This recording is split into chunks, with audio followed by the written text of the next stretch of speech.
এবার বিক্ষোভে উত্তাল তুরস্ক। হাজারো মানুষ নেমে এসেছে রাস্তায়।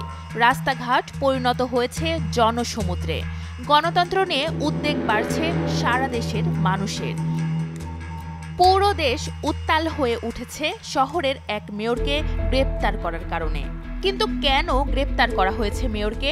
এর ফলে এরদোয়ানের 2 দশকের শাসনের পরিণতি কি হতে পারে সেটা নিয়েই এখন প্রশ্ন উঠছে। তুরস্কের ইস্তানবুলের মেয়র এক্রেম ইমামোগলু দেশটির জনপ্রিয় বিরোধী নেতা। তাকে আগামী প্রেসিডেন্ট নির্বাচনে এরদোয়ানের গুরুত্বপূর্ণ প্রতিদ্বন্দ্বী হিসেবে ধরা হচ্ছিল।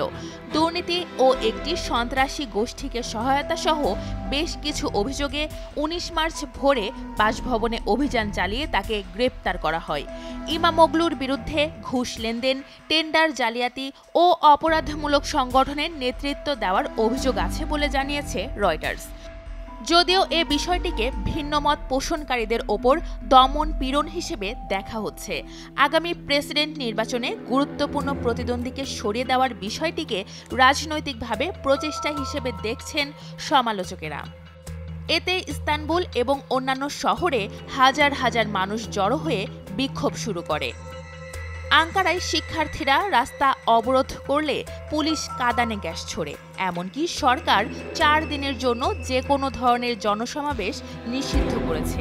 কিন্তু তাতেও থামেনি বিক্ষোভ। যদিও মেয়র আটকের বিষয়ে এরদোয়ান অভিযোগ করেন, বিরোধীরা প্রমাণ বা আইনি যুক্তি দিয়ে অভিযোগের জবাব দিতে ব্যর্থ হয়েছে। বিরোধী দল রিপাবলিকান পিপলস পার্টির প্রেসিডেন্ট প্রার্থী হিসেবে মনোনীত করার কয়েকদিন আগেই ইমামোগলুকে গ্রেপ্তার করা হলো। রোববার দলীয় নির্বাচন হওয়ার কথা ছিল। দলটির নেতারা বলছেন, ইমামোগলুকে গ্রেপ্তার করা হলেও প্রাথমিক নির্বাচন পরিকল্পনা অনুযায়ী অনুষ্ঠিত হবে।